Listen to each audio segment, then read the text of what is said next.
Good evening, everyone. We are back with another Disney review. We're up to number 34 today, which is 1996's The Hunchback of Notre Dame. This is one of my personal favorites. In terms of my favorite, it's always like Beauty and the Beast or Hunchback of Notre Dame. I always say that I think the best Disney film is this one that we're about to review today. Really been looking forward to this one. But my favorite is Beauty and the Beast because it's like the traditional fairy tale one. But yeah, no, I've been counting down the weeks since we began with Snow White. I've been waiting till the day that we got to this one, and it's come around really quickly. 34 weeks is not necessarily a short amount of time, but it's swung around pretty quickly. This is one that I've been really interested to talk with you about as well, because I didn't know this a couple of weeks ago. It might have been when we were on one of the reviews, actually. You kind of let slip a bit that Hunchback, you were like, Hunchback, and I was like, whoa, hang on, I need to know more about this. So yeah, this we could have our first Disney debate on this one, maybe. It'll do.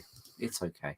I want to hear from all you guys though, if you're tuning in. So this is pre-recorded. We are recording this as of right now. It's about 20 to midnight on Friday. So this will be our last pre-recorded one for now, I think. Hopefully, fingers crossed, your internet should be back up for when we come to do Hercules, and we can do that as a live one. Fingers crossed, you'll see. If you see us in the same room again for Hercules, then you know, hey, the internet wasn't set up, and here we are again.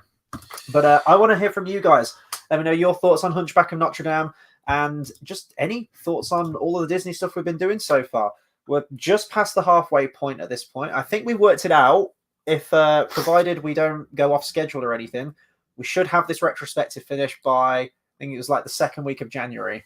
So still got a fair few months. We've got like half a year, which is crazy. Right. I might have less hair next time. I mean, more hair. Mine. I don't know. Can you give me some of yours? No, because I might shave it. I might keep it. I don't know. How quick you could have shaved your head last week, and that's how your hair would look this week. It's great. It's back. I know, it's amazing. My facial hair is not really the same. It mainly just goes up here. Mm. Goes up here and like here. And you won't lose that either, unlike me. Don't say these words. Don't jinx it. Don't jinx it. Are we going to get a hunchback though? I mean, my posture's not great. It could happen. I could get that like kyphosis of the spine. Depends. If you bang your cousin, you'll make a hunchback. You will. It's a thing. This is why I bring you on for these reviews. You wouldn't get this on any other review. Right. Hunchback of Notre Dame. Tell me about it. The year was 1996. It was. And I don't remember. It's really weird. I don't know if I watched it when it first came out. I don't know.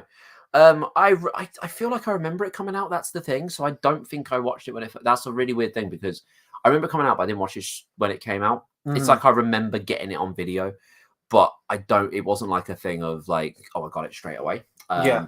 Maybe that's why it's just not one of the big like, yay. It's just kind of like, hey, it'll do. Mm-hmm. You know, it's kind of like Van Halen 3. It'll do. It's not bad.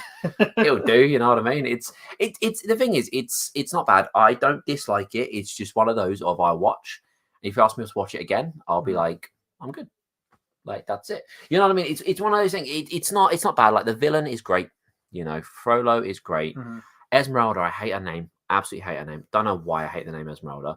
I can't remember. There is a reason. It stems from somewhere. I don't know. But I don't know why. But the thing is, like, it's got great aspects, like the fire and everything as well. And it's just it's nothing amazing. I don't think it's amazing. I think Quasimodo is kind of cool. You know, it's very. Yeah, I don't really know what else to say in a sense of like it's just not it's just one of those things. It's there, it's cool. You know what I mean? It's I don't know. I'm waiting for you to say your piece. I'll wait for you to say it, and then I'll I don't know how else to explain it. You know what I mean? It's like, you know, your aunt that comes over every now and then, and she doesn't bring you cookies, and you're like, all right, cool, cheers, see you later. Like, you know what I mean? It's one of them. Like it's not bad. I think there's a lot of good aspects to it. It's kind of similar to Pocahontas in the sense of Pocahontas had a lot of good aspects, but it wasn't, you know how we said basically the characters were kind of like, if that makes sense. Whereas this, the characters are great. They're so much more fleshed out than Pocahontas. That's what I mean. I'm not slating the characters, but it's one of those where I just think the whole thing is very like, like I wouldn't poorly rank any certain bits. It's just very, as an overall product, like, could have been done better. Oh, I really disagree with you on this. So, just going back, my first memories on this. So, 1996, I would have been 3 years old. Now, I do remember vaguely going to the cinema to see this film. And I think I've checked this before. I've gone through like 1996 in movies, or even like, like 95 and stuff like that. And this may have been, if not the first, one of the first films I ever went to the cinema to see. Now, I don't know if it was when I was 3 years old. As I say, I don't really have much recollection of it. I have like vague sort of flashes. So it could have been when I was at a really young age, and some things just kind of stayed with me a little bit. Or I don't know if I watched some kind of like rescreening of it, but I don't think they would have been doing that at that point. I know films like Oliver and Company, for example, came out in '89. I know in the mid-90s or whenever it was, they did a re-release of it. So I probably would have seen that, or at least when it came out on VHS. But with Hunchback, I don't know if they would have done that. I don't know if they would have been like 2 years later, have it again in cinemas. I don't think they would be doing that, because other Disney films were coming out, the following year or 2 years after this, whatever it was. You had Hercules, and then, we'd be straight onto Mulan, we'd be straight onto Tarzan. They were cranking them out. So this probably was one of the first films I ever saw at the cinema. And as I say, I don't have many memories of it. I vaguely remember having McDonald's toys for these again. That was kind of like every Disney film that was coming out every year, you'd get some like really cool McDonald's toys with it. But I distinctly remember having this on video, and it might have been the same VHS cassette you had. Was it sort of like a goldy yellow kind of cover? Yeah, like I say, I don't remember it coming out as a... Oh, no, I do remember it coming out, but I don't remember it as a specific. I saw it when it came out. Whereas, like, I remember, like, there are certain ones you remember going to see. Like, do you know what I mean? Like, I remember Mulan, I remember the whole... But this, like I say, I remember it coming out. I don't think I saw it for a while. Now, I will say, I don't know if I watched this one loads as a child. I knew it well enough to know the music, and I always really liked the villains, and I liked Frollo as a villain. I thought it was cool, but there's no way that as a young gun I would have comprehended all of the themes that go along with this story, and the really uncomfortable subject matter of some of the things that happen in the film. This is a very unique Disney film to me, in that the themes that it delves into, and even the tone of it, feels wildly different from anything that Disney's ever done before. And we kind of saw the seeds with that with last week's, when we talked about Pocahontas, in that the subject matter and just the choice of doing Pocahontas as a film was a step in a completely different direction from what we saw from Disney. Disney usually is your traditional fairy tale kind of thing, and they'll kind of bomb off and do some original stuff every now and then, like they did Lion King. And then it was, right, we're going to do a film on a live action historical event and historical figure of Pocahontas. And then this one, I know this isn't a historical thing, but it's based on a book, and the subject matter is very non-Disney. In fact, they took a lot out of the original novel for this in order to just get it made and to get it to a U rating or a G rating. It's very Borat, isn't it? How'd you figure? Frollo, Borat, don't like gypsies. No, that's true. Yes, they really fucking hate gypsies. Yeah, it's very Borat in that way. But yeah, like, because the thing is, would you see a Disney movie about hate towards gypsies now? Oh God, no. Yeah, it's unique in that sense, and it's good in that sense. But it's similar to Pocahontas in that sense. It's just, and I think I see the whole thing as a big opera. It's very operatic. Yeah. Especially with the fire, and it's just dramatic. Everything is drama. Yeah. Maybe that's what I'm not keen on. Like, I think it's great, but at the same time, I hate drama. I just can't be dealing with drama. Like, do you know what I mean? If there's like a gypsy woman, she's not biting, like, cool, you do your thing. Like, do you know what I mean? I'm not going to set the world on fire for it. Like, you know what I mean? Maybe that's what maybe I just think Frodo's a bit of a diva. That might be it. He's a very fascinating character. We need to talk about the characters separately, but yeah, just, I mean, reading off Wikipedia here, but the themes, in infanticide, you've got lust, you've got just the facts of how religious it is, and God-fearing, and I do like Frodo's design, by the way. Yeah, that's one thing I do like. I think cool. The design of majority of the characters, except what's his name, the blonde guy's name again? Oh, Phoebus. He's the only one I don't like the design. He's the only one I think he's the most bland design ever. But when you've got Esmeralda, Quasimodo, the gargoyles. I think the designs are wicked. He's the only one that just looks bland, and I don't know what it is, but he just. I mean, I think it's just because he looks like a cliche Prince Charming kind of guy. Yeah, he's the only one that doesn't stand out, and for that reason, he stands out. But you know what I mean? Yeah, he's the only one that doesn't. But they've all got really cool colors, really cool styles, shapes, everything like that, and he's the only one. He's got a shit haircut as well. So yeah, damn, he's just fucking going off on Phoebus. but no, it is one that it's quite mature. I do think there is a lot of maturity. I think it's probably the maturest one out of all the Disney films. So unlike anything else. Yeah, if it didn't have music in it, it would be a very dark movie. Yeah, and if I were to draw everyone usually levels criticism at this, and to be honest, like it doesn't ruin the film for me. I still enjoy the film very much for what it is. It's the gargoyles, and those are the Disneyisms that are thrown in there. We talked about the tonal inconsistencies, but it wasn't really a problem for either of us really with Pocahontas last week. But I can understand how someone could go, you could go really serious with this. If you're going to take on a serious subject matter like Pocahontas, then just go all the way with it and make it unlike anything.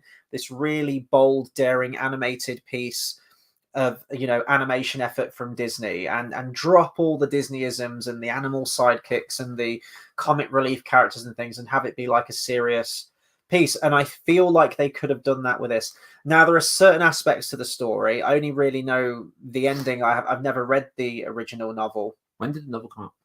Oh, it was a long time ago. 1831. Victor Hugo. Quasimodo, what all those kind of characters are based off. The ones that are like, hey, master, or that kind of like. Eagle, I guess so. Is that what it's all based off? I guess so. Yeah. But it's very cliche in that kind of way. But I don't know. Yeah. But the original novel ends where I don't know, is Esmeralda? I don't think she's burnt at the stake in the book. I think she's just hung, and she dies, like she's killed, and then she's buried, I think, in like an open grave, and then Quasimodo climbs into the grave because he's like besotted with her.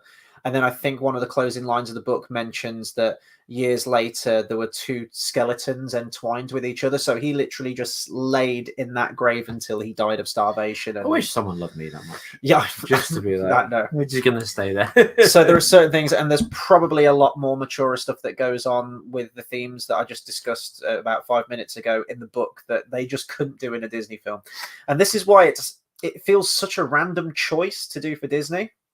And I really wanted to know how that kind of came about. So apparently it was 1993, and one of the development executives, David Stainton, he came forth with the idea. I think he read some kind of like illustrated comic book version or graphic novel version or something like that of an adaptation of Hunchback of Notre Dame, where, he had all the imagery in front of him and it always kind of stayed with him.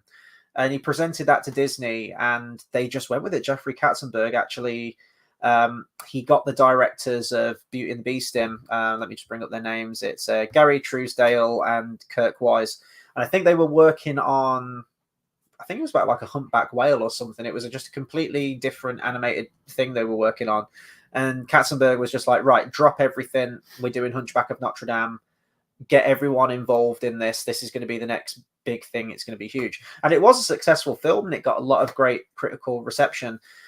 I think because it is very mature, and as I said, like when I watched this as a kid, I wouldn't have known a damn thing about half of the themes that go off in this one. It's quite complex as well. The stuff with like the gypsies, you have Clopin, who's like the leader of the gypsies, and you see him at the beginning, and he's doing the puppet show, and he does the bells of Notre Dame. Topsy-turvy, everything's kind of funny. And then you get to the Court of Miracles, and then suddenly everything's very serious, and they're kind of murderous and want to do a public hanging of Quasi and Phoebus. And then you don't really know how to feel about them. You think, oh, are they kind of villainous? And is Frollo right about them? And then they kind of come around and they're good again. So I think the film can be quite confused, especially if you're watching it as a kid. You don't really know especially with characters like that. With Frollo, he's the bad guy, but with side characters like that, you don't really know how to feel. And there's no way that I would have processed all that as a child. In fact, I'm almost certain that I didn't. And I think that's why I appreciate this one a lot more as I've got older, and I can really understand the themes that the film's trying to get across. And I think it does it very effectively for a very short runtime. I imagine the book's quite involved. Is what Frollo does, is that the definition of gaslighting? I guess with Quasimodo. I guess so. Yeah, manipulation. Like, yeah, I don't know what gaslighting is, to be fair. But like, is that what it is? Because he's obviously pretends the world will hate you. He's doing him a favor, all that kind of crap. Yeah. And it's that kind of capturing a prisoner. Which, do you know what? I really like that, because at the same time, it's like he doesn't have the love story realistic. I mean, he does, but he doesn't. Like, he's that innocent. Like, we'll come on to that in a bit. But like, it's that kind of. It feels like it's got kind of 3 stories running throughout the whole thing, which is a big thing, because a lot of stuff you have like the main story, you have this, whereas this does have quite a few stories run at the same time, with the love between Frollo, like, being in love with Esmeralda, but then wanting to kill the gypsies. It's kind of like there's 2 things going there. Then you got the theme of Quasimodo, where realistically you could take out Quasimodo and still have these 2 other stories going alongside. Yeah. So that's one thing it does really, really well, I think. I think it does well in keeping the focus on Quasi, and I think that was a big thing that the story team really wanted to do. There are 3 songs that were cut from this, 2 of which are sort of like a love song between Phoebus and Esmeralda, both around the Court of Miracles scene. And the reason that they were removed is because it completely took away from the focus of Quasimodo, and they did. One of them goes on for about 5 minutes, and the most sappiest, just saccharine, sweet, disgusting love song you've ever heard from Disney. It's so just saccharine sweet. So I'm glad they got rid of that. But I think, that kind of not underdog story, but the person who's kind of like persecuted and isn't as confident. That's like a good framework for a Disney film, I think. You had a lot of characters like that, like a rags to riches kind of thing. But like the underdog story, the lowly protagonist. And I think that's a really good way to a good trope to attach to a character like Quasimodo, especially in that he lives in isolation in the bell tower and he's persecuted by the masses. And as you said, like the gaslighting and manipulation from Frollo, it's all good stuff to to frame our protagonist from at the beginning of the film, and provides a really nice arc. And the final scene of the film where he emerges at the very end and the little girl approaches him and hugs him, and the music, we'll talk about the music. It gets me every time. It's just a really, I'd say sort of like stock trope, but I think it works for a story like this, and especially when they're framing Quasimodo as the main character. I actually don't know if Quasi's the main character in the book. I think he's just sort of there, amongst the everything else that's going on, like the other storylines that you mentioned. Yeah. My God, where do we start? So you talked about sort of like the manipulation there. One thing that I was sort of paying attention to more was just how things are like animated and how they're framed. Like a great example of this in that power dynamic, and how Frollo puts Quasimodo down and how he wants to keep him down, is the bit where he comes to the bell tower towards the beginning of the film and he says, right, let's have some lunch together. And Quasimodo sets up this, like this fine metal plate and this imposing monolithic chalice for Frollo to have. And then Quasimodo has like this little beaten up wooden plate and like a little egg cup for a drink. You just see those side by side on the table. And even just like a visual signifier how Frollo sits up a lot higher than Quasimodo does, like he's looking down on him. Just how scenes like that are framed and how they're shot. Short. Well, but you can see it just from like the very cutlery and like the things that they have on the table. You can the see contrast between the 2 characters, the different demographic of them, which I do like that. I do like their relationship. That is one of my favorite parts of it. The whole like he calls him master and everything like that, and it's like I really like. Yeah, I like the relationship with them too. I do think that's my favorite part, because obviously they wanted to keep the focus on Quasimodo, and I think they did that really well, because I'm not a big fan of Esmeralda. Not a big fan. You don't like Esmeralda? Maybe it's just her name. I don't know. Maybe an Esmeralda did me wrong at some point. I don't know. But like, I just like, I don't dislike her, but the whole story with her is not as engaging. I do like the whole master, but he's actually manipulating him. I do love that whole thing that's going on. Whereas I think the gypsy thing is just kind of like, hey, this is cool. You know, there's a bit of fire. You know, like yeah. I think it's a really good framework for it, though, and I think it works with the whole. She's misunderstood, just like Quasimodo is in a way, and she's persecuted, and the public have an image of what they think of gypsies, which is kind of perpetrated and fueled by Frollo, and he's trying to round them all up and get them gone. So it's a good framework between and dynamic between her and Quasimodo in that they're basically trapped in this society, and society believes certain things about them, that they treat Quasimodo differently from the way he looks. He doesn't fit in, and neither does Esmeralda. And I think that's a good pairing. If like this that. was to come out today, it would be how trans people are trapped and looked at a certain way, wouldn't it be? That's what it would be if it came out today. But Esmeralda would do everything in this film. She'd be unstoppable. I know, and like I say, I think I do like the characters and I do like the contrast. I really am not keen on Phoebus. Just right. I don't like his style. I think his sword is plain. They could have. It's true though. God, even the man's sword. Like this guy can't catch a fucking break. No, it's true. Like when you have a sword, it's cool, and it's like it's just fucking shit. It's just simple. Like I mean, I just think he is just one of those. Like he does. You remember like Prince Charming in Snow White? He doesn't have a name. He's just Prince Charming. He's very like that. He's just bland. I think there's. He gets along with Riku though. I like that in Kingdom Hearts. Oh, so yeah. So we haven't talked about. Obviously, we didn't talk about Kingdom Hearts last week, really, because there isn't a Pocahontas level. But yeah, there's. For the longest time, I wanted a Hunchback of Notre Dame level, and it's in a goddamn Kingdom Hearts game that I haven't played yet, Dream Drop Distance. So, is it a good level? Is it one of the standout ones? I imagine it is. It is good. There's a whole like thing with a big dream eater at the end, and like there's like fire and everything like Frollo does. It's great. It does a lot of really cool things.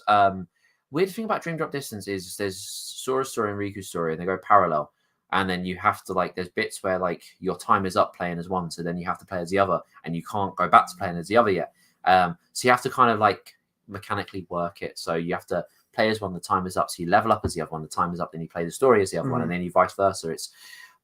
It's weird on your first playthrough. I played it like 4 times, but on your first playthrough, it's a bit strange. I'm like, so I've dropped out of that. Then you play as this character, then you're doing this, and then you go back and you're doing this as Sora, and you're like, I don't know what's going on anymore.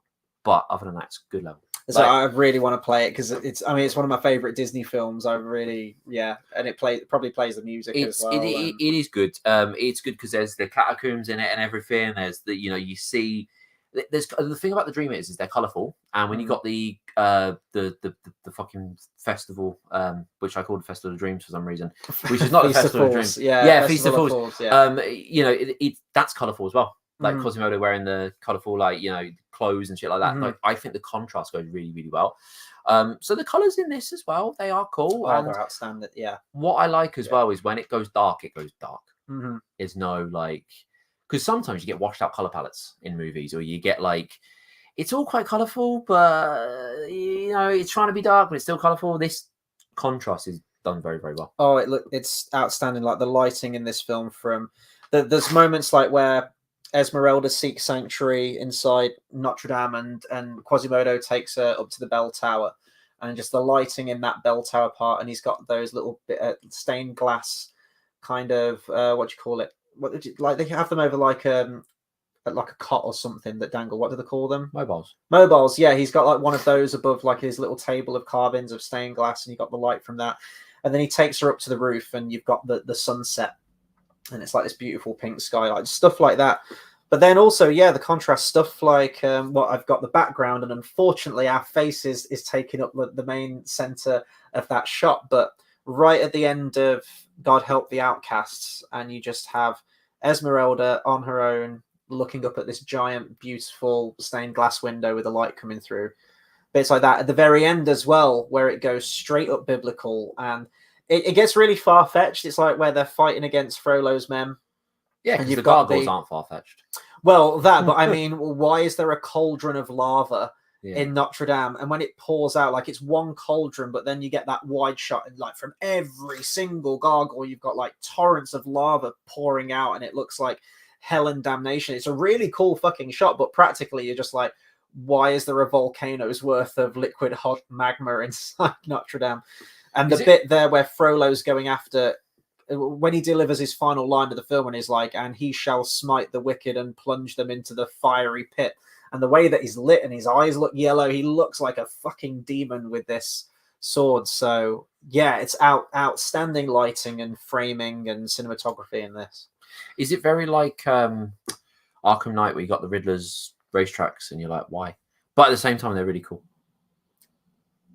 What are the lava you're talking about? Yeah, like, is it similar sort of, like, that's what I'm saying, is it, do you see it that way? Like the Riddler's racetracks, they're cool and it's but at the same time you're like, why? I love the imagery behind it. Like it's great. Like when you've got like lava pouring out of a cathedral, and it's like you've got Alan Menken's phenomenal fucking biblical score just blasting, and you've got like Latin choirs and shit. Like it's great. It looks cool, but then you're like, well, where do they get that from? So it's the practicality that kind of comes into it a little bit. I think they should do like an Egyptian movie, like an Egyptian Cleopatra kind of thing. That would be cool. That would be cool. And I think it could have this kind of thing going on. Mm-hmm. I think it'd be cool. In DreamWorks did Prince of Egypt. Yeah, but no one cares about Prince of Egypt. Is this just because we got back from watching the movie? Maybe, I don't know. But the reason I thought about it is one, because of that, but also because it's the whole religious aspect, that whole kind of, because obviously Egypt can be very religious there, sort of, their kind of spiritual stuff going on. And I just think it's cool to see that, because in a way that religious stuff, it's, yes, over the top religious, but it's also very magical. Like it's the whole, like smite them down, all that kind of stuff. Like it's kind of like, like Bugs Bunny, that cartoon with Elmer Fudd, and it's the opera, and he's like, what's up, production? Yeah, all that kind of stuff. Yeah. It's that magical kind of mythical, out of this world kind of thing as well that happens, and I think you could do really well with Egypt as well. So I just think, I don't know, I just think it's an avenue that they could explore, to be fair, which is pretty cool. There's so many good scenes in this film for me that it's difficult to know where to go. So if we just latch on to the characters for now, still, you mentioned Phoebus. I'm gonna defend my boy Phoebus. Not a fan. Kevin Kline, great voice actor, by the way. I think he fits the character really, really well. So he's a captain that's returned from the wars, and he's, he works for Frollo initially, but he has kind of got his own agenda. And we know that he's inherently a good guy. We see that right from his opening scene, where he defends Esmeralda and the gypsies. Like they're earning coin on the street, and the guards give them hassle, and he's the one who gives the coins back to them at the end. But the major turning point for me, it's one of my favorite scenes in the whole film. And as I was watching it, I was thinking there is no way that Disney would have the balls to make anything close to this nowadays. And it's where Frollo is basically burning Paris to the ground. And he goes to just a humble family, just like a miller's family. And he tells Phoebus to burn the house down with them inside to set an example. And he gets the flaming torch, and he pauses for a second and dumps it in the water. That is a great fucking redemption scene. It's just a great scene in general. Do you know, I think he did it. He knew the cameras were watching him. He knew Esmeralda was watching. Yeah, and this will make me look really hunky. Yeah, exactly. It's that kind of like dramatic kind of. No, it is, but it's great. It's great. I will say though, and I get you got to move the story along, and it's a Disney film. It's a short amount of time, but my God, that windmill goes up in flames fucking quick. Like Frodo literally, before he even like barely touches the flaming torch to the roof, the whole thing's that windmill is one of my favorite. Wouldn't say shots. I think shots is the that wrong... establishing shot where you see it like the creepy old. I don't want to just say shot, but like a piece of scenery. I guess it's my favorite piece of scenery because it's dark as well around the area. It's quite the way it looks like it's not over the top building, but it's very minimalistic as well. That's my favorite scenery point in the movie, which I think I think that's really cool. I think it's a really hard hitting scene. I think it's done really well. The bit like the music, like the choir again, Alan Menken's music, absolutely best score. But Alan Menken's best score in this film, as far as I'm concerned. Who the fuck was their kid Phoebus? Come on. It means sun god. Does it? He says that in the film. Oh shit! Yeah, it does. Oh, that's just shit though. Who calls that? No. Freaking hell, that's just even worse. He loses a point for that. I like his really cheesy chat up line to Esmeralda, where so he's been hit with the arrow and she's stitching him up, and she goes like, "You were lucky. That arrow nearly pierced your heart." And he takes her hand and goes, "I'm not so sure it didn't." And you're like, here's one thing you won't like, but I'll level with you. I watched it, fell asleep, had to restart it and watch it again. Part of the way through. Like, honestly, like, it sounds like I really hate it, but I don't hate it. It's like the Phantom Menace to me. Like, it's like, I like, it gets worse. I like the Phantom Menace. I do. Like, I like this. There's loads of cool things. Like, I've picked good things. I've said I like this. I like this. Okay, I've said good things. okay. I can say good things about the Phantom Menace. I like Jar Jar Binks, you know? Like, so, but the point I'm making is, like, it's not a bad movie. There's elements that I just, you know, it doesn't do anything for you. Not really. It's not Ariana Grande, you know? But, you know, like I say, it's like Van Halen 3. Like, it's kind of like, okay, cool, it's there. This is Van Halen 1 for me. Yeah, this is as good as it gets. Like, I know, like, we've got an absolute banger next week of a film. We've got some good ones coming up. Aladdin is Van Halen 1. To me, I like Aladdin, but there's just more stuff going on with characters and writing in this. I think this is outstanding. It does feel truly epic. Like, from the opening scene, it's just a black screen, and you've got the church choir going on, and you've got the faint toll of the bells, and then boom, you're into it. You're above the clouds. The bells of Notre Dame, just, you know, Alan Menken's score just going off, doing what it does best. And you've got that pan towards Notre Dame. It dips below the clouds. And then you get your opening scene that's kind of your exposition and gets you into it. One thing I'll definitely give it is one of the better written ones. It is one of the better written Disney movies, because, like, in terms of what goes on, how it happens, you know, it is done very well. I think, I do think, to be fair, if it wasn't a Disney movie, if you took out the gargoyles, this is not to say the tone is off, because I still like the gargoyles and I still like that. But if it wasn't a Disney movie, took that away, made it a bit darker, I'd probably have a much better opinion of it.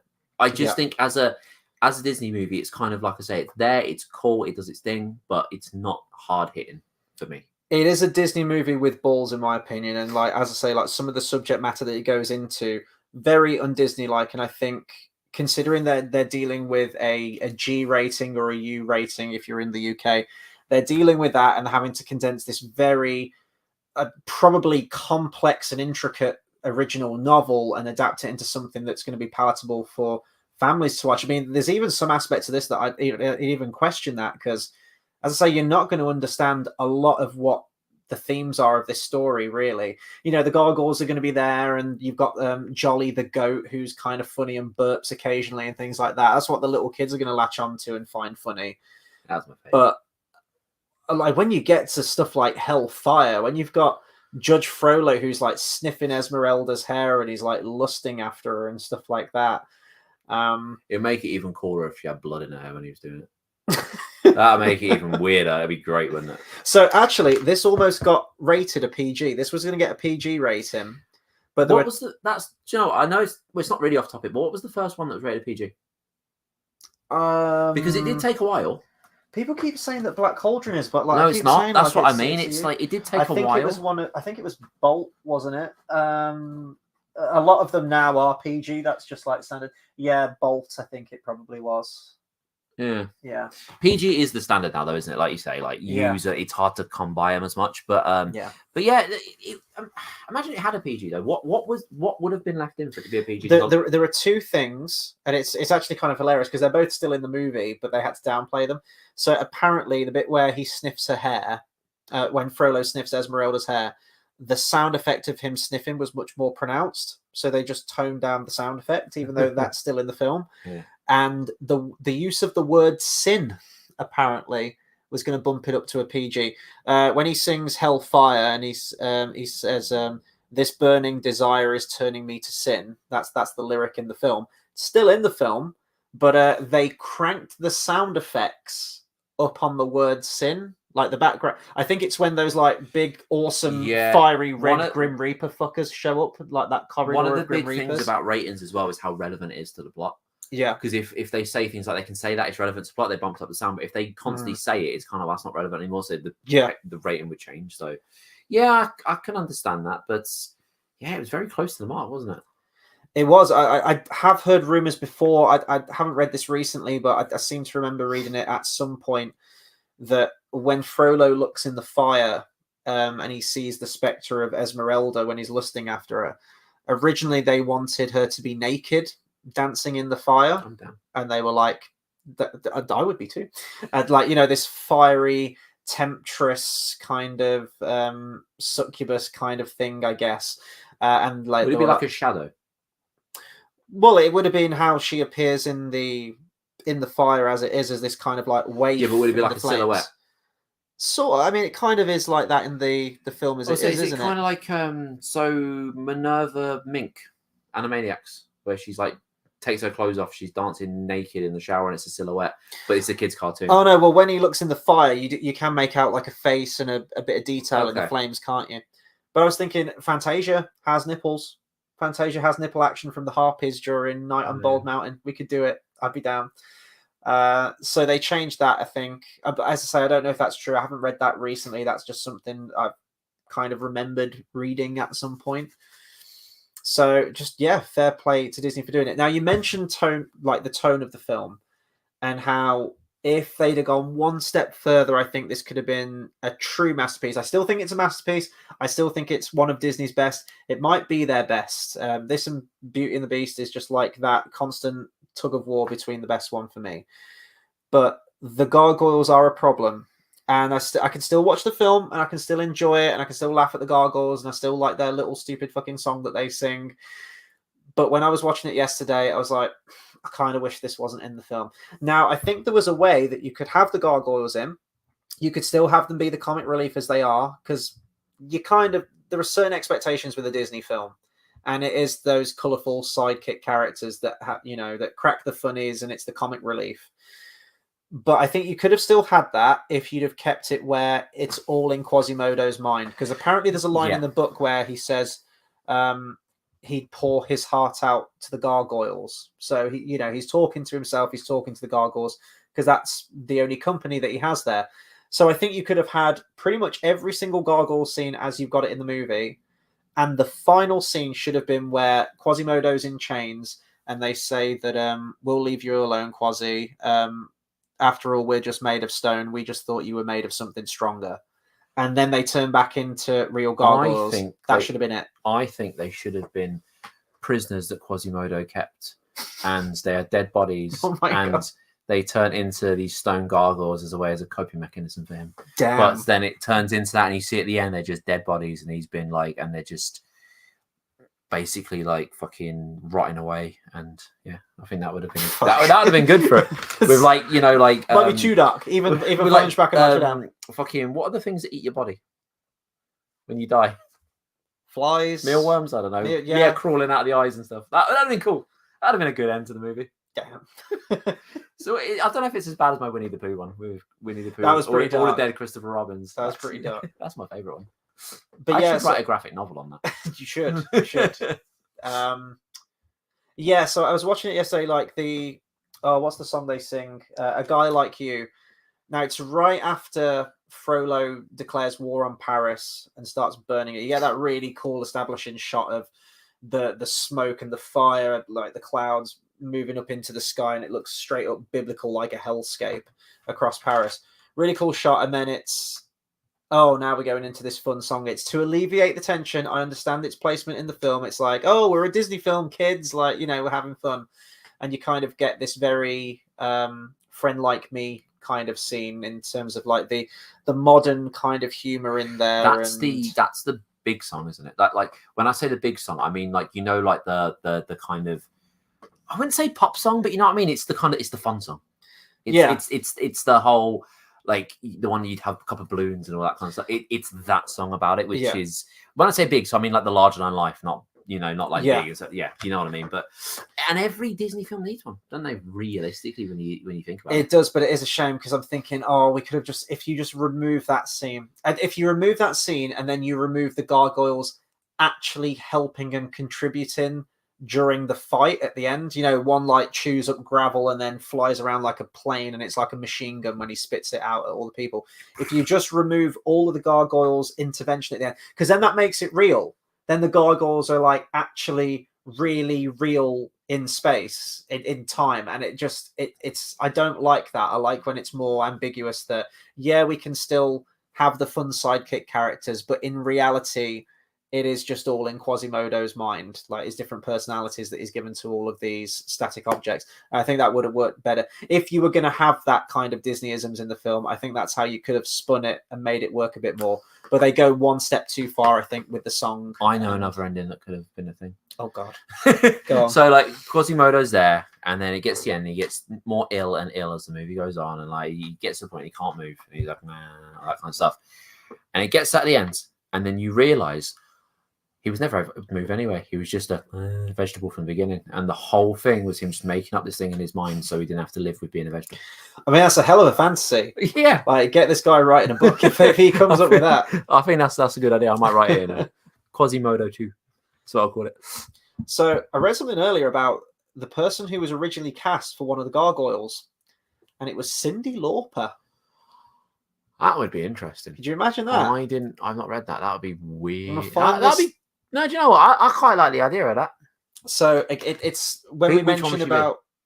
So that they scrubbed this character. So originally it does have a name named Quinn. It was going to be a gargoyle called Quinn, who was sweet and hilarious. Apparently, someone was quoted as. But Cyndi Lauper was under the impression that she'd been cast for Esmeralda, and then they were like, "No, you're going to be a fun new little gargoyle character called Quinn." Eventually, the names of the gargoyles were going to change, and they were going to be named after the various live-action actors that have played Quasimodo before. So one was going to be called Chaney, one was going to be called Lawton, one was going to be called Quinn. It's named after Lon Chaney, Charles Lawton, and Anthony Quinn, all of which played Quasimodo before. Then the directors suggested 3 different names, and they were going to call them by the first names, which was going to be Lon, Charles, and Anthony, because Anthony Hopkins has also played Quasimodo. How weird would that be, Anthony and Claude in the same thing? Yeah, like it just wouldn't work, would it? It'd be a bit weird. And the reason that they didn't go with those, real life names, I think it's like a sweet idea. I think it's kind of fun, like paying homage to some of those other adaptations that have come before. It was just legal issues. Disney didn't want to think, they thought if they used those names without permission, then someone could potentially take legal action about using likenesses or using their name for a different project. So they were just like, come up with some different names. So you have Victor and Hugo, which is the name of the author of the book. And then I think it's Laverne, isn't it, is the other one, the older one. And then Shirley. And Laverne, I think, was the name of... Laverne and Shirley. Someone's sister. Laverne and Shirley. That's the thing. Laverne... What? Never heard of Laverne and Shirley? No. It's a sitcom. It's called Laverne and Shirley. I don't know. Okay. So as soon as you said Laverne, I was like, Shirley. Laverne and Shirley. But also Meatloaf was meant to be Quasimodo. Yes, he was. That I think would have been cool. The song, oh my God, could you imagine the songs? Because, I mean, Meatloaf, his voice bombastic. You've got these 8.5-minute epics on every track. But then they should have just put Tim Curry as fucking Frollo. Oh, that would have been cool. I'd have been down for that. However, Tony J as Judge Claude Frollo. So I like how the directors reused Tony J. So he played the asylum guy in Beauty and the Beast when they go to take Maurice away to the loony bin. What a voice. My God, that just he is Judge Claude Frollo. Like, you couldn't wish for a better voice for that character, in my opinion. The only person that I thought could ever play him in live action, and obviously he can't do it now, was like Christopher Lee. Okay, yeah, I can see that. That same kind of really just that voice that just carries so much weight to it. You hang on every single word. And Judge Frollo is a fascinating character. He's my favorite character in the film. Just because of his own complex, really, and how he tries to rationalize everything he does, because he is a God-fearing man, and we get that right from the off. And I believe, like, he truly believes in what he is set out to do, what his purpose is, and in his own twisted, weird way, he wants to maintain order. He wants to remove sin and all of these unholy thoughts from the people that he governs, and yet he is a mortal man. He is corrupted by the same devils and the same wants and lusts and everything like that, and it's his own inner turmoil of acknowledging that and trying to spin it in his own religious way. Esmeralda, for example, he's a creepy, horny old man that's lusting after Esmeralda. I mean, fair play to him. She's a very attractive lady. But he's like, I need to banish these thoughts. So either she needs to join me and, like, you know, be with me, or I need to get rid of this temptation completely and burn her at the stake and take her to hell. It's a very horror movie thing, because it's that kind of, if I can't have her, no one can. Yes, yeah. Very control. He's all about control, isn't he? Yeah, and manipulation. His opening scene is he kills... Is he the reason a lot of girls our age have, like, weird, like, issues with controlling men? Like, they watch this and, like, I don't know. What his hat? Like, he's got this great hat. Do you know what? It looks like a university hat. I do like that. I do think his design is, but then again, all the character designs, I think it's good, aside from fucking Phoebus. He's bag of shit. Like, I think the design of all of them, Esmeralda, I like the colors. Yeah, I like obviously she's very cliche gypsy woman, like Crystal Ball. Like, do you know what I mean? She's that look, but to design a character like that, you have to design a lot of things. Mm-hmm. You know, it's a fun, quirky look. You know, if you just decide like Phoebus, a very good example of shit. No, but a very good example of someone that's bland. And maybe it's just because he's next to her a lot. I don't know. But it's a very good example of someone that's bland. But whereas there's that, you have to sign, you've got the earrings, you've got this, you've got the headscarf, do you know what I mean? But you know what I mean? You've got all that. And, you know, I don't think there's really any character that's bland aside from Phoebus. It's so weird, but I do think a lot of, like, all of it is very well designed. Like you say, his hat, the attention to detail of just literally this one thing that stands out. It's all designed very, very well. He gets a hell of an introduction as well. It's all during the opening song, The Bells of Notre Dame, and they arrest them. That they're trying to sneak out of the city, and they're arrested. And at first, you just see the silhouette of this character on a horse, this really large, imposing horse, and you know, you've got Clopan singing about it, who introduces Judge Claude Frollo. And then you get that profile shot of him riding forth on this horse. This horse looks terrifying. I love how every villain also has a villainous horse as well. Like, even the horse looks terrifying. And that bit where he is chasing down Quasimodo's mom, like, that's some of the best music on the soundtrack. It's intense. It's operatic, as you're saying, operatic earlier. Biblical. You got this choir just going 10 to the dozen. And then he just boots her down the stairs and she smacks her head off the stone and she's dead. And then right after that, he's going to dump this infant baby down a well. It's, my God.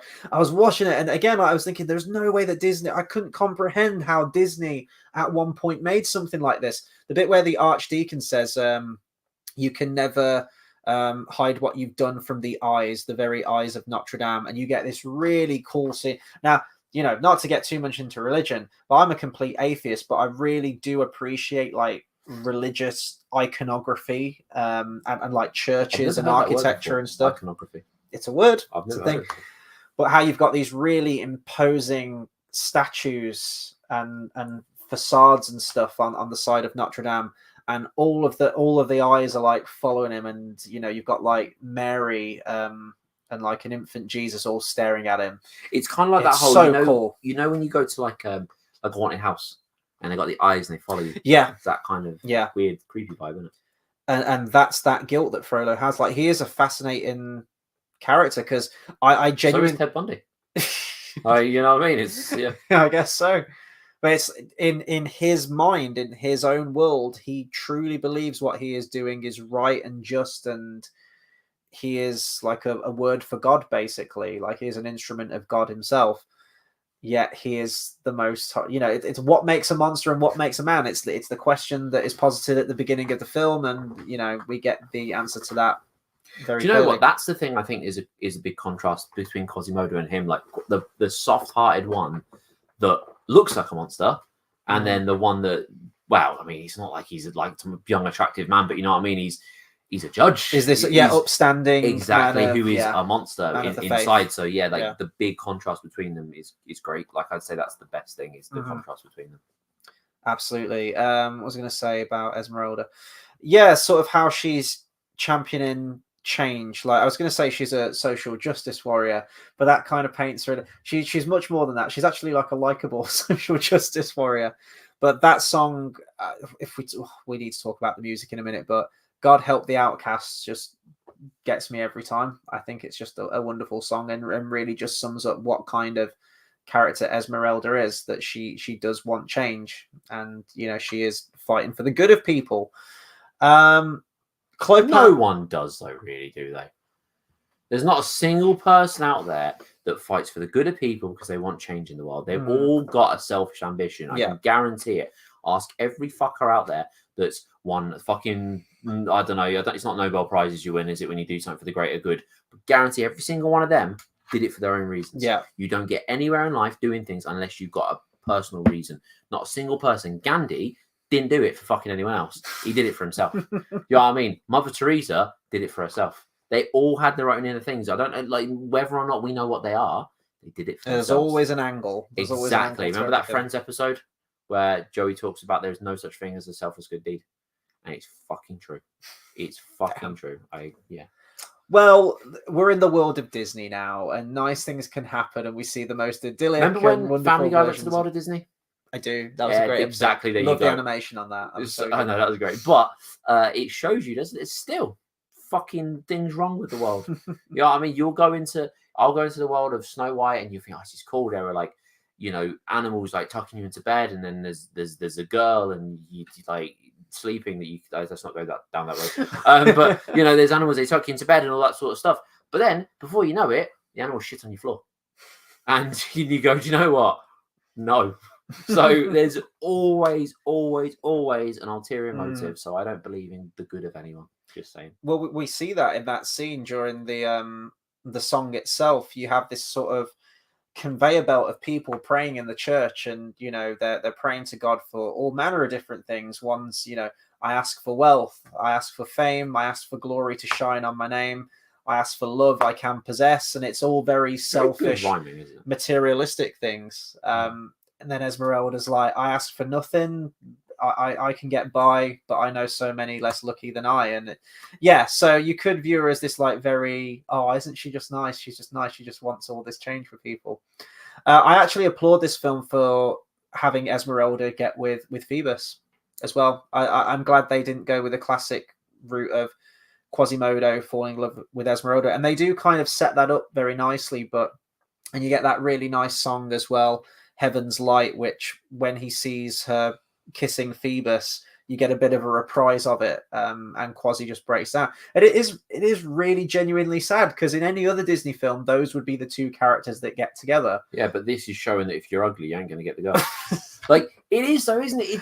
It's a bad portrayal in that way. When she friend zones him very, very quickly. Yeah, people bang on about how they, Disney princesses aren't fucking designed as women look, right? What about this bullshit? It shows you that if you're a dude that has a fucking lazy eye, you're getting no one.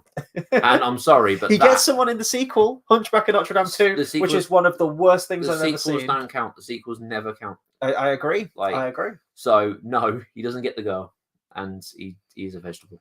But still, but you know what I mean? It's I get it, and I think, to be fair, it is a nice break. It's a nice break from Prince and Princess. Like it is a nice break between them. It's because. Is it the first one where you get that kind of third wheel kind of? Do you know what I mean? You've got Prince and the Princess. You got this other one. Is it the first one to do that? Like a kind of love triangle thing. It might be. I'd have to think about that. I'm actually not sure, because now I think about it properly, it was the first prominent one. Mm-hmm. So it has a bold move in that sense as well.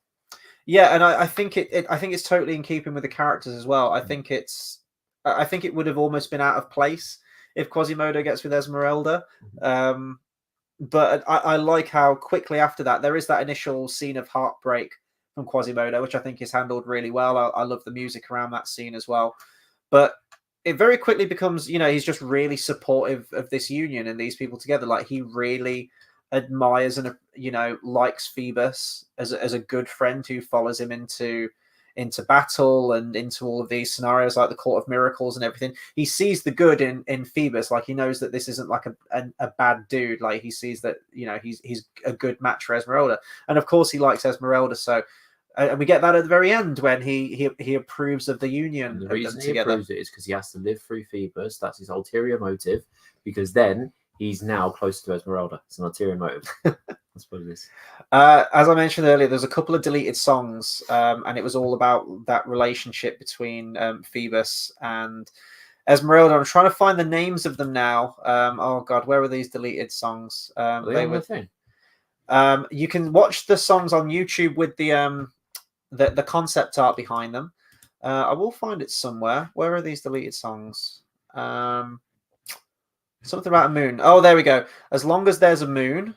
Mm-hmm. And there was another one as well that was cut, which is called, bear with me, I'm trying to find, In a Place of Miracles. So they were both kind of in a similar place as the Court of Miracles scene. So it was right after Phoebus and Quasimodo had been found innocent by the Court of Miracles.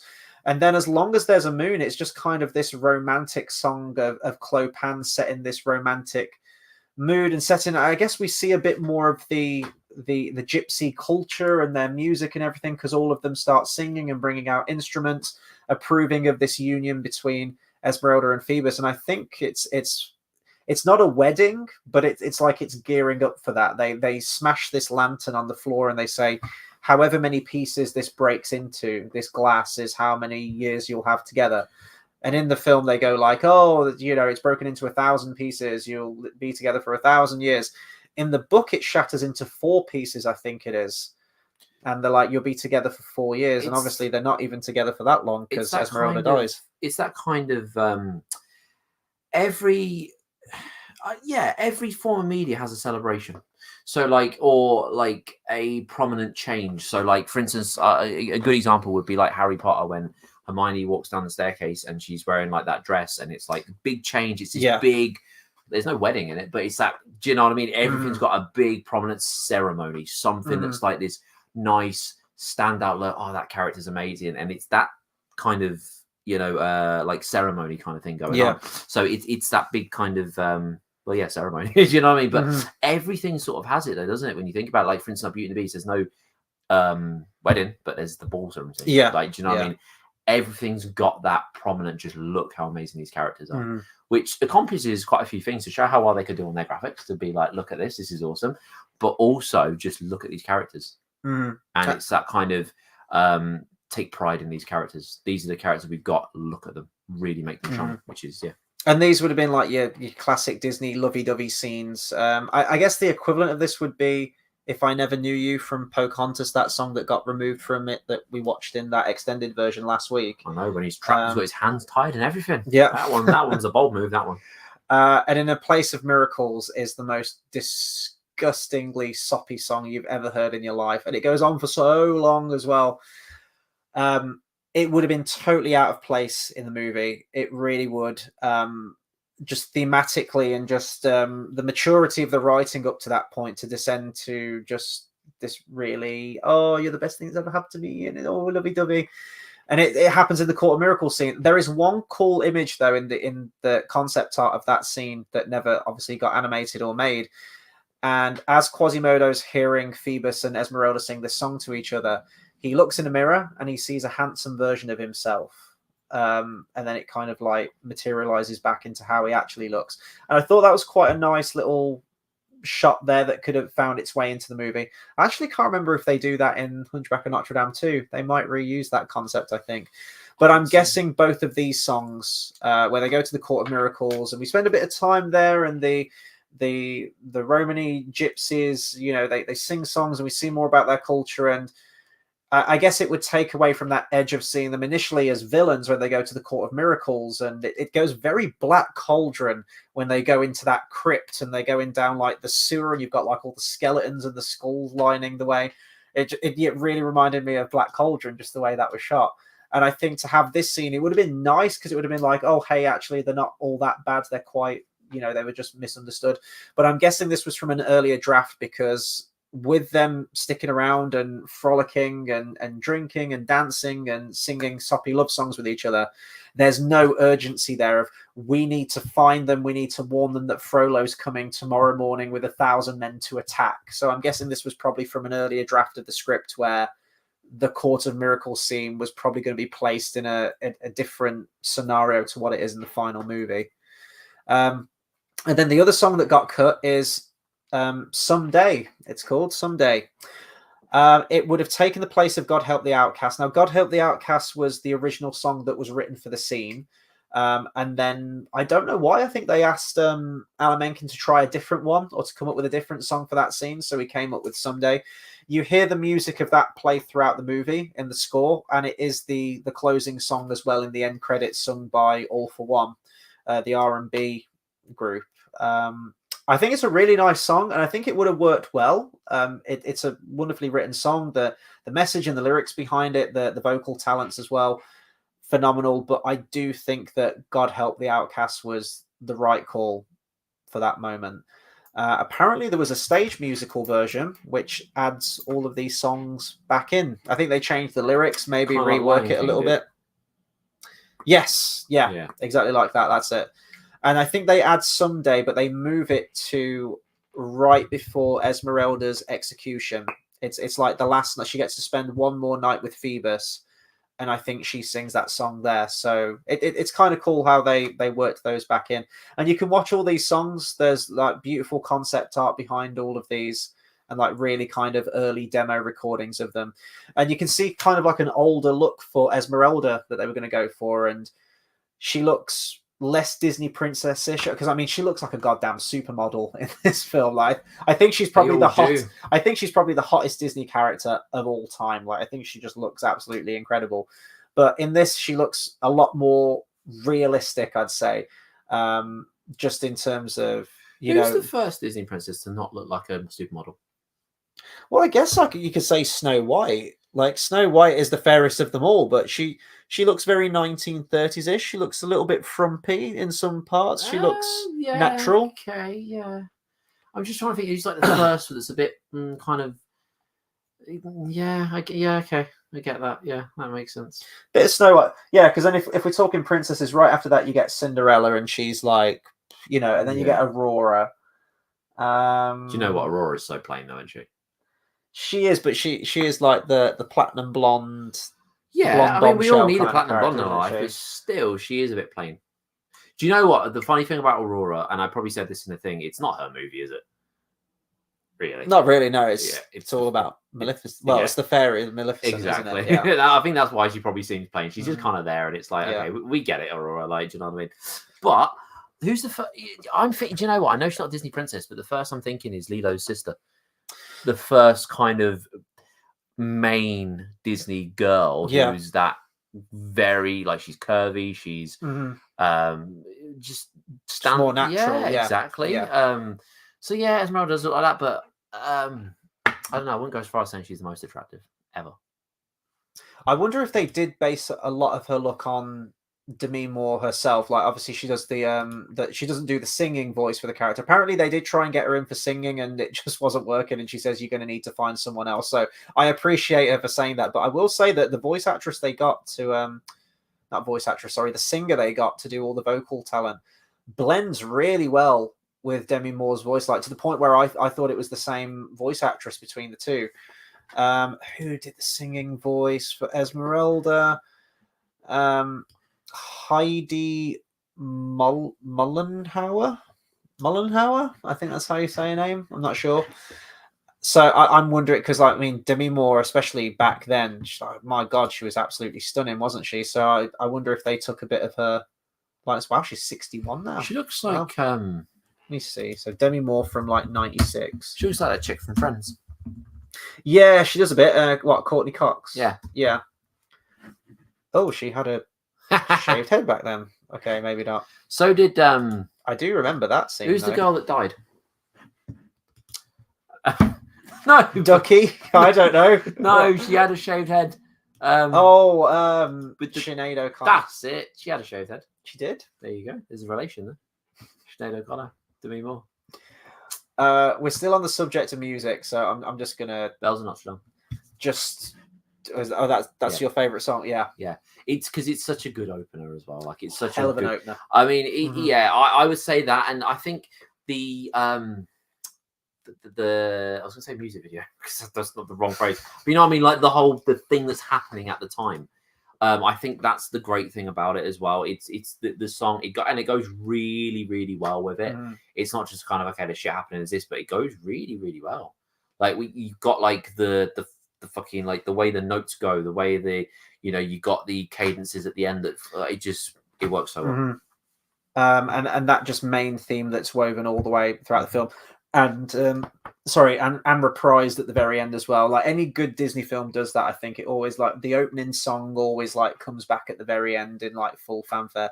Yeah, it's fantastic the way it's done. I mean, the music itself is just brilliant. Like how Alan Menken can just move himself between all these different styles of music, and we'll see that again next week when he does Hercules, and he has a much more of like a Motown gospel soulful kind of score, like completely different to this one. I love the Princess and the Frog music.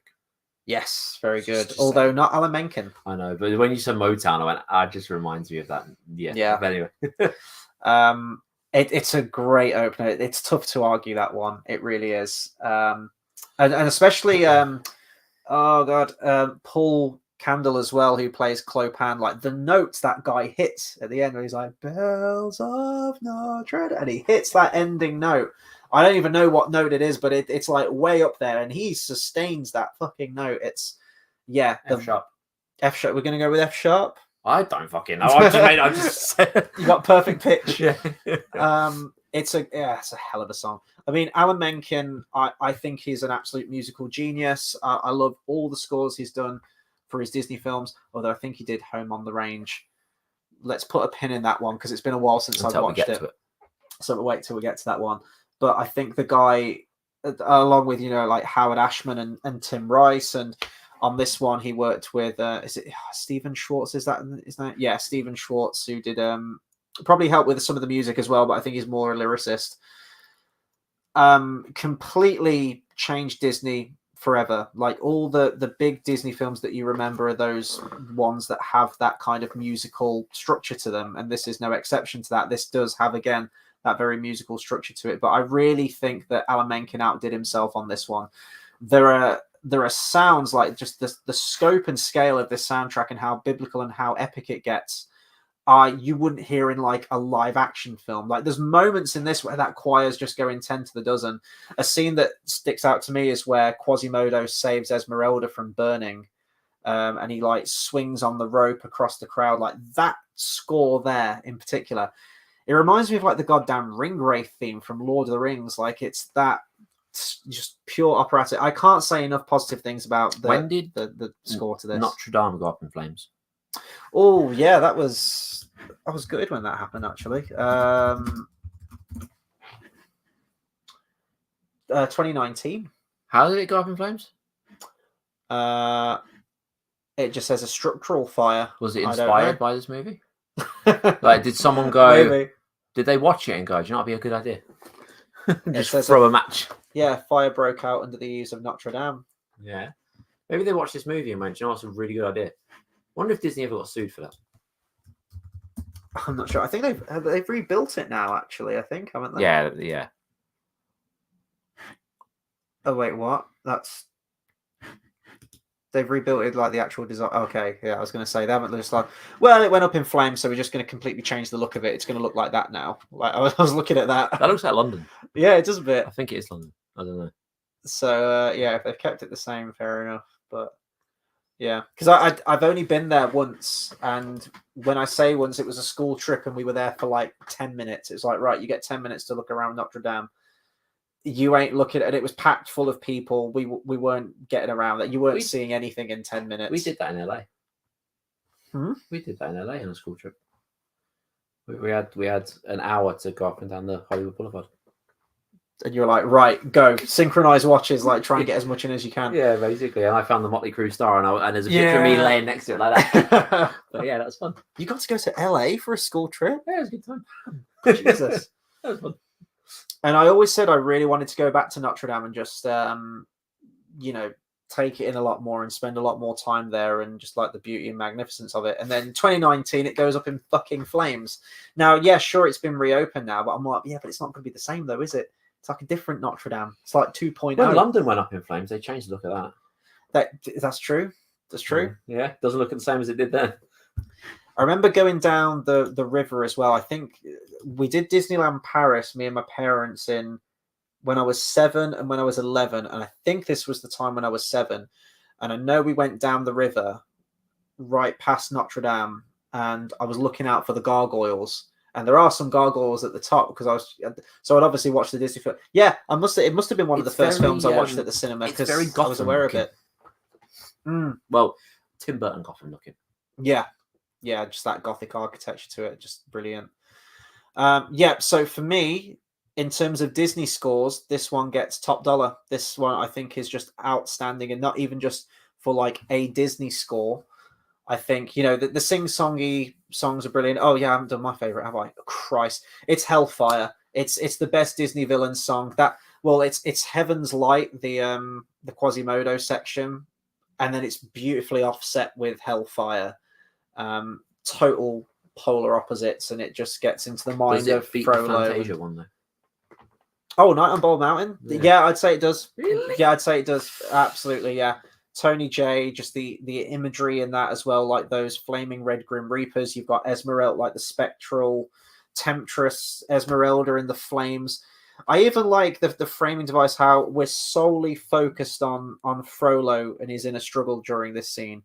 And then when he gets interrupted midway through and the guard comes into the door and he says, like, the gypsy girls escaped, we don't actually see him in the face. He's very much in silhouette, and we're aware of the guard's presence there, but we don't need him in detail. And it keeps the focus on Frollo, and it's just this guard who's back there in silhouette. Even when the camera goes up close to the guard, it's still all in silhouette. So just the frame, that would be my favorite song. And it's weird how some things escape. So, like, for instance,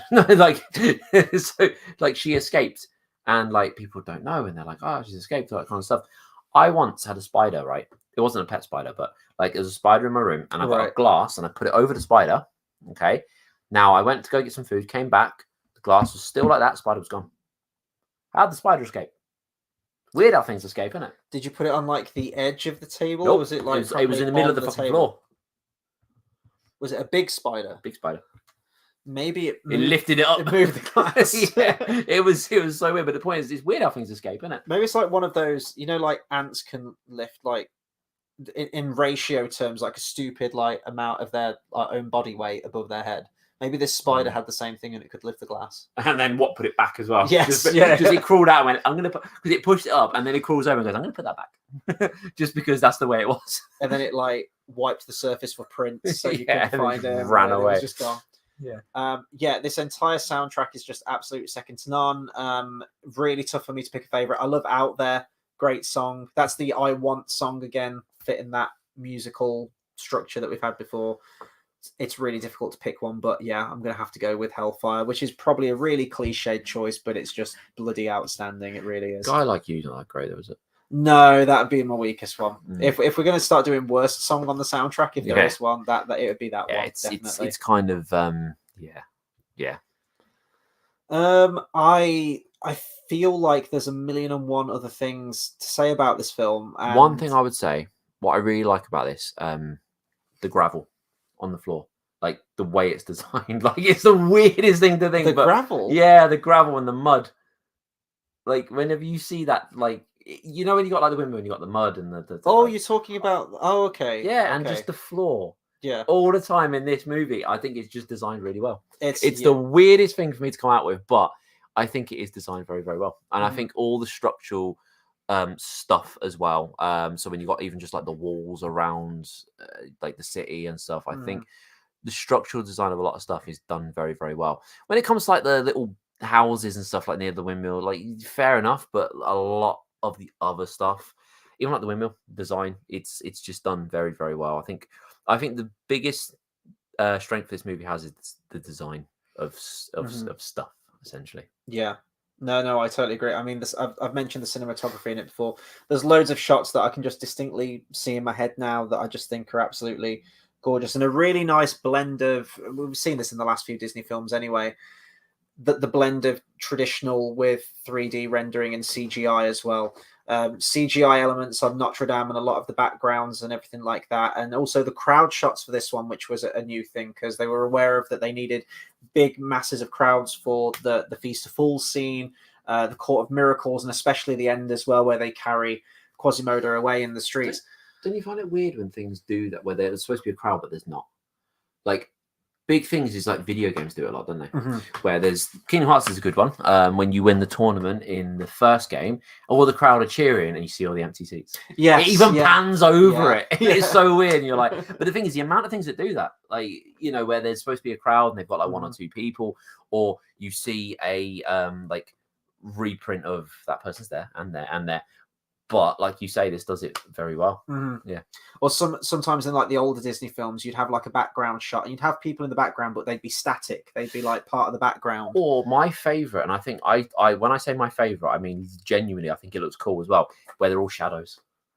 Mm-hmm. Like you get the couple of people at the front, like the main characters, but then everything else is a shadow. Yeah. I think that looks really cool. To be fair, I do like the contrast of it, but I know obviously it was done as a whole, like it's to save time, to save money. Mm-hmm. But it does actually look kind of cool now. Yeah. To be fair. The CGI department for this came up with I think it was a new program, maybe. It was called Crowd, which is a great name for it. And it does exactly that. So they had like a couple of different character models, and they probably randomize them or switch them out a little bit. Or I've never actually looked in the Crowd if you have like identical character models kind of sprinkled throughout. You probably do get that. And you'd have one who's like jumping up and down, and he'd just keep repeating that animation. You'd have one who's kind of like punching the air, and you can see a few people in the crowd doing that. So, but you know, they're trying new technologies. They're going bigger and grandiose and trying new things. I think it's a beautiful blend of the two. Cinematography, some of my favorite shots. I mean, every single scene from this film is a wonder to behold. I always love the shot in God Help the Outcasts, where you've got Esmeralda walking past all of the burning candles. I just really like that shot. Out there where Quasimodo jumps in that sort of what do you call them, where the water pours out of the gargoyles. He jumps in that and like skids down it to the end of the gargoyle. That's a really nice shot. That's gonna be in my head now. I don't know what you call that. Yeah, I don't know. Just, you know what I'm talking about. It's like the drainage system. Gargoyle piss. Is it like the gut? It's not. I was to say the guttering. Yeah, I guess it is a kind of. Yeah, it's. I don't know what. Yeah, what do you call? There's got to be a name for it. Mm-hmm. Like you're because you can get it with mouths sometimes. Yeah. And well, going back to the lava statues with like a guy pissing, like that. That is the thing as well. It just reminds me of Austin Powers Goldmember. Do you remember that when he stands in front of it? Yeah, like the bit with the lava. There's so much lava, and it looks like Mordor. And it pours all out into the streets over the stone steps and everything. And what's really funny is when Frollo's gone, because you see him like plop, like he plops into a layer of lava, like, you know, he's gone. And I know the imagery is there, like he's fell into the fiery pits of hell. I get it. And then Quasimodo almost falls into that same fate, but is saved at the very last minute. Imagine how much that would hurt. All your skin would just come off. Well, I was thinking Phoebus would totally pull his back out, because if he's like stood outside the window, right, like trying to catch Quasi falls a long way, and he's a hefty guy. He's a hefty bloke, and Phoebus just like catches this falling weight, like that would completely snap all your shit up. Phoebus is such a twat. He's a strong boy. He's got that strong upper back. Absolute twat. But then right after that, Esmeralda leads Quasi outside, and the stone steps are absolutely fine. Where's all that lava gone? Where's all the chaos and destruction gone? Someone swept it up. I know. So as I say, like the lava makes no sense, but it is a cool shot. I'll give them that. It's like Lois Lane in Superman Returns. She's still got a full face of makeup on when she gets saved. Don't get it. Oh god, that film's so bad. That's so fucking bad, that film. I could say more on this film, but I feel like I'd just be repeating myself. Suffice it to say, I think that this film is an absolute outstanding masterpiece. As far as I'm concerned, Disney doesn't get better than this. I think they peaked with this one. It is a film that I don't think would be very accessible to very young children. I think they'd miss out on a lot of the themes, but to me, it is one that it grows as you get older, and you can appreciate more to it. But it's kind of like a cancer lump. They do grow as you get older, don't they, if you leave it untreated. So, but I don't mind this movie as much as I make out. It's not bad. It's just for me, it's not the spectacle that I think you think it is. Like, yeah, it's just one of them to me where like there's a lot better, and it's not necessarily bad. It's just, like I say, it's just there. It's you know what I mean. It's they've done better, you know.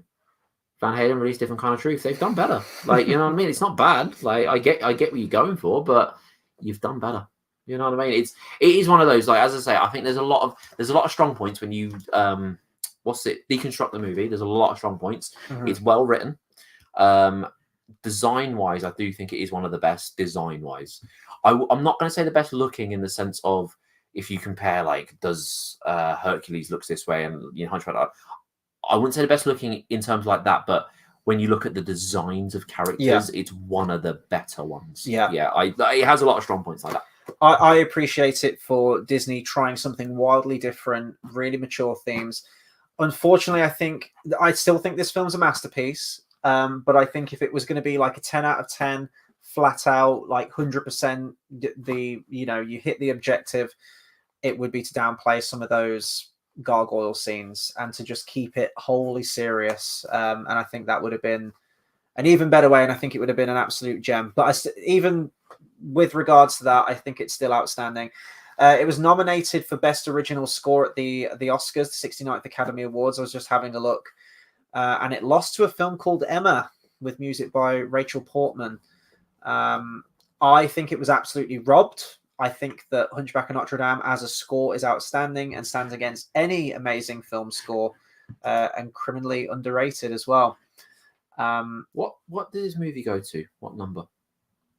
What do you mean, sorry? Did this movie go to, like, did it chart anywhere? Did it, not even chart anywhere, but you know what I mean? I think it was the third highest. Oh, sorry, it was the fifth highest grossing film of '96.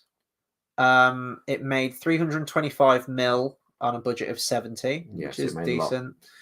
And yeah, it was like a commercial success. It was, like, it was a success. What went to number one in 1996?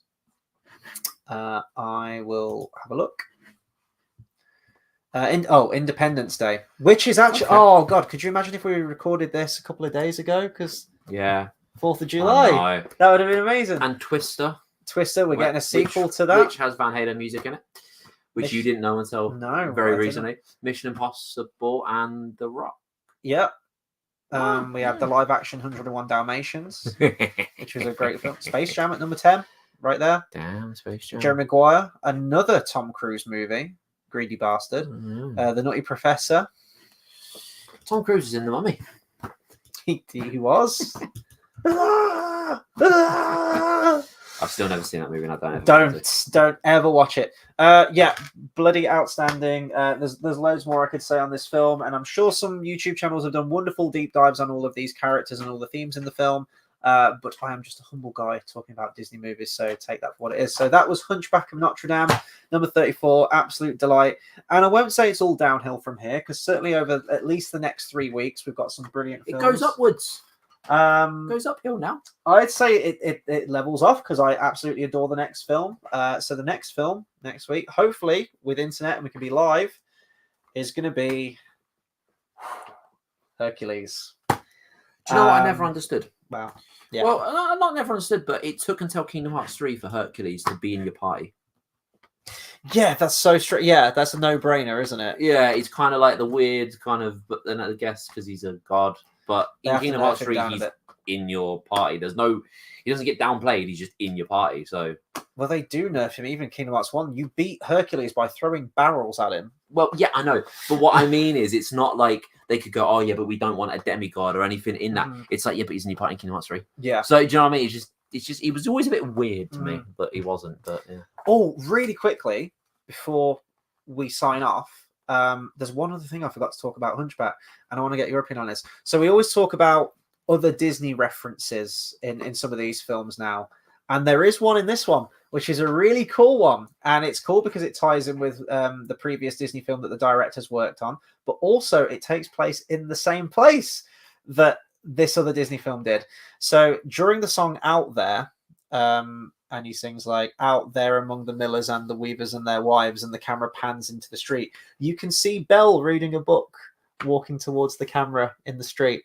So now this tells me that this takes place in continuity with Beauty and the Beast before she met Beast. So even though it all looks happy and lovey-dovey in Beauty and the Beast, right before that film took place, Paris would have been on fire. And Frollo would have been like hunting for the gypsy. Maybe Frollo even came to Belle's house and was like, have you been harboring gypsies? Like that's cool to me. Maybe Anyway. that's why her dad's insane. Yes. Yeah. I don't know. That's. Oh, but then that gets into weird territory because then the asylum keeper has Tony J's voice, and then Frollo also has Frollo's voice. Maybe they're brothers. Maybe one became a judge. Maybe one became the leader of an Or asylum. maybe Frodo was originally in love with Belle. She rejected him and he went for a gypsy. This is good. This is the fan fiction backstory. But anyway, next week, Hercules. I would probably say, not to give anything away because I'm just going to leave this for the review next week, but out of every Disney film we will review, this is probably the nearest and dearest to my heart. Like this, the impact that this film had on my childhood, video games, action figures, friendship groups, themes of the story. This is probably one that stayed with me It the has most. the most warranted TV show as well. Yeah. Out And of all of them. you'll be able to talk about that more because I only watched a few episodes of that growing up. You But, can't watch that on Disney Plus. It's really upsetting. I'm so surprised. Yeah, I thought Disney Plus had everything. Yeah, you that can they've watch made. Little Mermaid, but you can't watch that. And I was like, oh, why? Have they got the Aladdin TV show on there? I don't think that's on there either. You can watch Little Mermaid. I know that. I and wonder was if like, it's not. It wouldn't be a rights issue or anything, would it? It's not like owned by like a different TV No, company. I don't know how big it was, but I don't know how many seasons it did. But Little Mermaid wasn't that big. I'm sure you can watch Emperor's New School because that was big. That was recent enough. But probably, yeah, that's weird because Hercules was good, and it had what's Hercules' mate's name? Not Phil, the guy, the human with the sandals. He has a friend. He does. He has his. He has no friends. He's isolated at the beginning of the film. That's why he's really sad because he doesn't fit in with anyone. TV series. I can see him right now. That already doesn't fit in with the film then. Yeah, but I can a see song him. about not He's being... really cool. He's really, really cool. That's gonna bug me. And he wears a purple toga. I think this character might be created just for the TV series. Swear that he's real. He's real, and he looks like a fucking. If you were to put him in recess and dress him in school clothes, he would fit.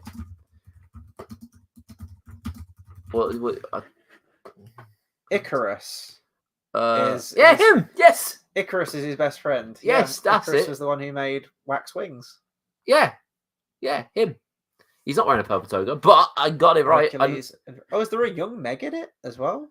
Meg, right? I can't remember it too much, but it's such a warranted TV series. It makes so much sense. See if I can Icarus. watch some of these. Yeah, it's good. Interesting. Right. Anyway, Hercules will be next week. I can't wait to talk about that one. We've got so much to say on that, and it's going to be a joy to go back to that one. Yeah. Right. Thank you to everyone who tuned in, and we will be back next week for more Disney. See ya.